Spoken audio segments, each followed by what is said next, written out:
They are called war surgeons. When artillery is powerless and a frontal assault is impossible, Special Operations Forces step in. SOF are not just special forces. They are an elite unit directly subordinate to the General Staff and armed with the most modern equipment. Today, we will reveal details about the most complex and technologically advanced operations of the Russian Special Operations Forces during the current conflict in Ukraine, from guiding smart shells to night raids deep behind enemy lines. Before you learn about the key operations of Russia's Special Operations Forces in the Ukrainian war, let's take a look at the history of this unit's creation. The history of the creation of Russia's Special Operations Forces is a journey from disparate Special Forces units to a unified, high-tech strategic tool. The war in Georgia was the key impetus. Despite the victory, the Ministry of Defense leadership identified serious problems. The GRU Special Forces were distributed across military districts, lacked unified command, modern equipment, and a unified training system. There was a need to create a structure capable of performing tasks not only on the front lines, but also anywhere in the world in the interests of the country's top leadership. In 2009, during Anatoly Serdyukov's large-scale reform, a special-purpose training center was created on the basis of a military unit in Solnekhnogorsk. It would later become known as Senezh. It was the first unit of a new type that reported directly to the General Staff rather than to the District Intelligence Department. March 2013, Gerasimov officially announces the start of the creation of the SOF. At this time, a second important center, Kubinka-2, is created.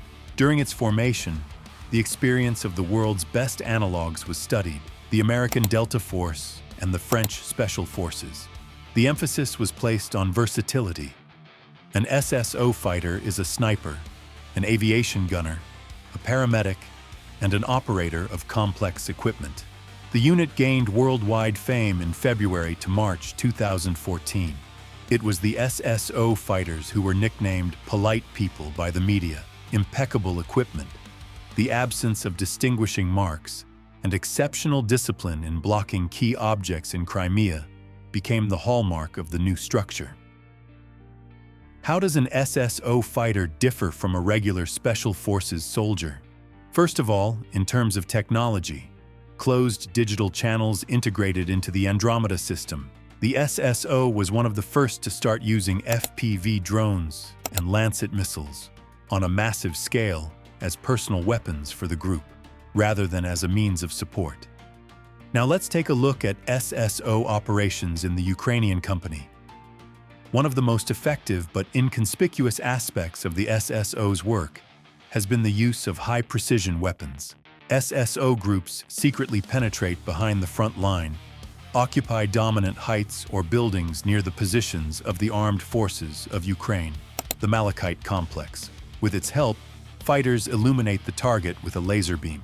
A Krasnopol shell or an X-38 missile fired from tens of kilometers away flies precisely along the laser spot. Destruction of command posts and ammunition depots at a considerable distance when the enemy considered itself safe.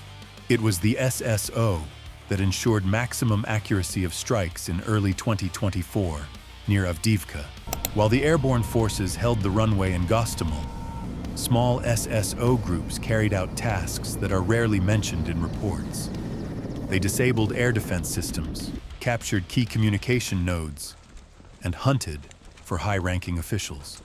According to Western intelligence, Senezh groups operated in Kiev itself during the first days, trying to paralyze the city's defense command. They used civilian vehicles and captured uniforms for maximum camouflage. This was a phase of the conflict where precise actions influenced the command. Hunting for HIMARS and air defense systems is one of the top priorities for the Special Operations Forces.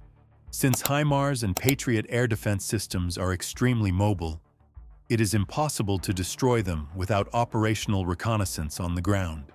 Special Operations Forces groups penetrate 20 to 50 kilometers behind enemy lines using covert means of transportation or camouflage. They deploy technical reconnaissance systems that intercept communication signals or visually identify launchers. Once the target is detected, the SSO does not engage in combat. They transmit the coordinates for an instant strike with Iskander missiles or kamikaze drones. Most of the videos showing the destruction of scarce Western equipment are the result of the work of such invisible eyes. In early 2026, in the Chernihiv region, the SSO discovered a mobile HIMARS launcher operating near the border. The special forces did not just find it, but waited for it to reload and then targeted it with Duran and Lancet kamikaze drones while the supply convoy was in motion. After the destruction of the Kakhovka hydroelectric power station and the change in the landscape of the Dnieper, the southern direction has become an arena for unique water operations. The SSO uses speedboats and jet skis for surprise raids on the right bank. Their task is to mine the supply routes of Ukrainian bridgeheads and destroy boats with troops.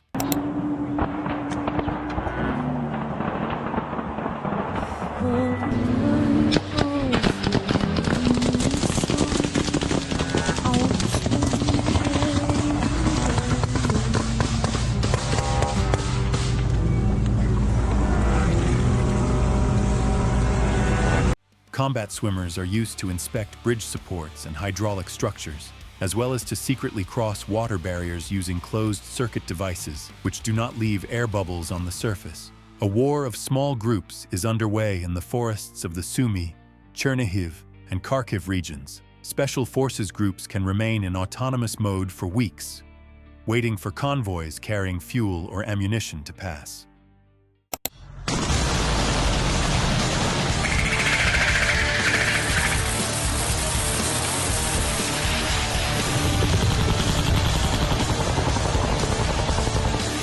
Mines with seismic sensors that only react to heavy equipment are used.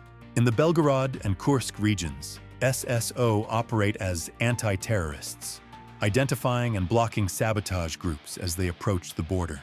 SSO actively use long-range rifles, for example Lobaev Arms Sumrak or Orisis T-5000.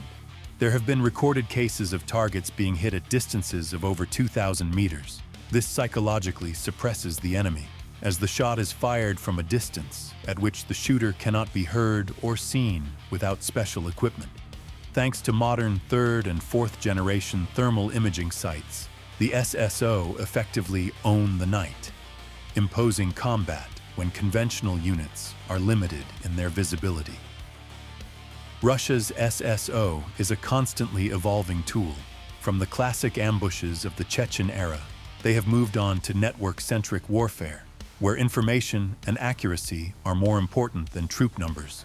Most of their operations will remain classified forever, and the names of the heroes will only be known decades later.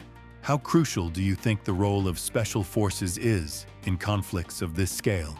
Share your opinion in the comments. Like and subscribe to the channel to understand the essence of modern warfare.